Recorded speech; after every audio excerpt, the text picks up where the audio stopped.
30 years. That's how long Anthony Todd Boyd sat on Alabama's death row, waiting for the day the state would finally carry out his sentence.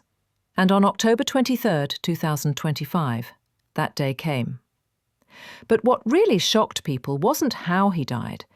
It was what he said moments before his execution. His final words weren't an apology. They were a challenge, one that questioned the entire justice system that put him there. In this story, we'll go back to the crime that started it all, a horrifying act over just $200, and follow the long road that ended inside Alabama's execution chamber. Because the question people are still asking is simple. Was Anthony Todd Boyd a cold-blooded killer, or a man the system failed? It all began on a hot Alabama afternoon in the summer of 1993. Anthony Boyd was just 21, young, restless, and caught up in the street life of Anniston. He'd been selling small amounts of drugs with a few friends, and lately, one customer had pushed their patience too far. Gregory Hughley, a local addict, owed the group $200 for cocaine. $200, barely enough to fill a gas tank today.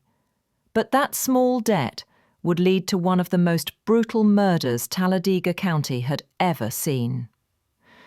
That evening, Boyd and 4 others, Glenn Addy, Shah Ingram, Marcel Ackles and Quinty Cox, piled into a blue rental van.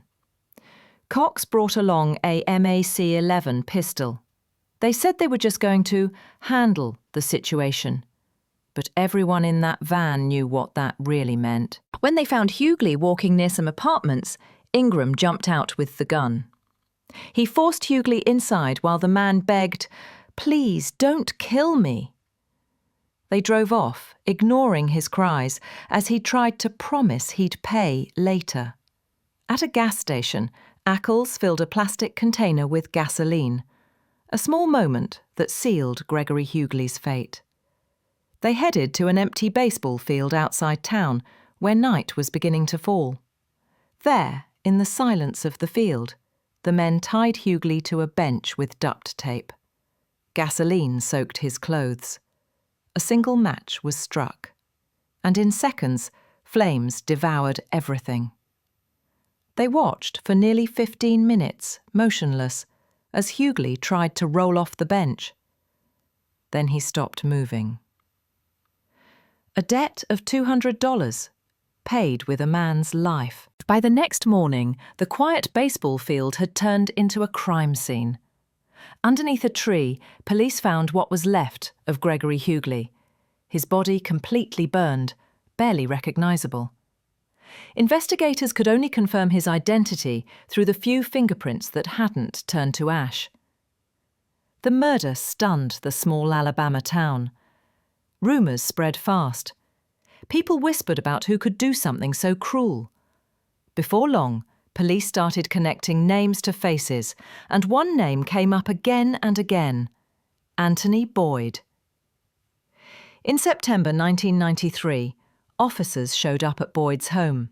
His little brother, Morris, only 8 years old, later said he remembered his mother begging Anthony not to go with them. But Boyd, thinking he had nothing to hide, told her, "It's fine. I'll talk to them and come right back." He never came home. At first, Boyd didn't seem worried. He had an alibi, friends who said he'd been at a birthday party that night, then at a motel with his girlfriend. But the police had something stronger, a witness. One of the men from that van, Quinty Cox, started talking, and his testimony would change everything. 2 years after the murder, Anthony Boyd finally stood trial in Talladega County. He was 23 years old, facing a death sentence for a crime he swore he didn't commit. The courtroom was packed. On one side, the prosecution, led by District Attorney Robert Rumsey, determined to prove Boyd guilty. On the other, a quiet young man and his overworked public defender, William Willingham. The star witness? Quinty Cox, one of Boyd's co-defendants. Cox had been part of the same group, had watched the same flames that killed Gregory Hughley. But now he was testifying for the state in exchange for his life. At first, Cox refused to take the stand. He pleaded the Fifth, scared that his words could put him on death row too. But after hours of pressure from the judge, prosecutors, and even his own lawyers, he gave in. In return, he was promised life with the possibility of parole, a deal that would later haunt the case. Boyd's defence tried to fight back, claiming he wasn't even there that night, that he'd been celebrating a friend's birthday in Anniston. Witnesses could have backed him up, but some were never called to testify. Others were brushed aside. The case against him wasn't airtight, but the story the prosecution told was clear and brutal. Boyd helped kidnap a man who was later burned alive, and under Alabama law, that made him just as guilty as the one who lit the match. After only 3 days, the jury returned its verdict: guilty of capital murder during a kidnapping. 10 jurors voted for death, 2 wanted life.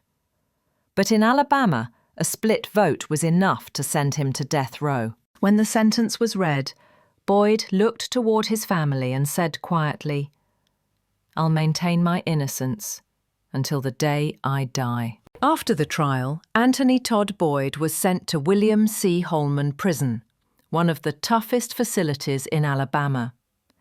He was 23 years old when he arrived. He would spend the next 30 years there, waiting for a death he always said he didn't deserve. In those decades, Boyd changed. The anger and confusion that once filled him were replaced by purpose. He joined Project Hope to abolish the death penalty, a group created and run by death row inmates who fought to bring attention to wrongful convictions and the humanity of the condemned. Inside those walls, Boyd became a voice, not just for himself, but for others who felt forgotten. His family never stopped fighting. His younger brother, Morris, the same little boy who watched him leave with the police all those years ago, spent 3 decades defending him. "He didn't kill nobody," Morris told reporters. "He chants. If you knew him, you'd know he's not a bad person." They decided he was guilty before the trial even started. Boyd's lawyers kept filing appeals, arguing that the case was full of errors. Key witnesses who could have supported his alibi were never heard. Some details from the prosecution's star witness, Quinty Cox, didn't match what others recalled. There were even questions about whether one of the men, Marcel Ackles, had been out of town during the murder, a detail that could have changed everything. But every appeal failed. Year after year, the courts upheld his conviction.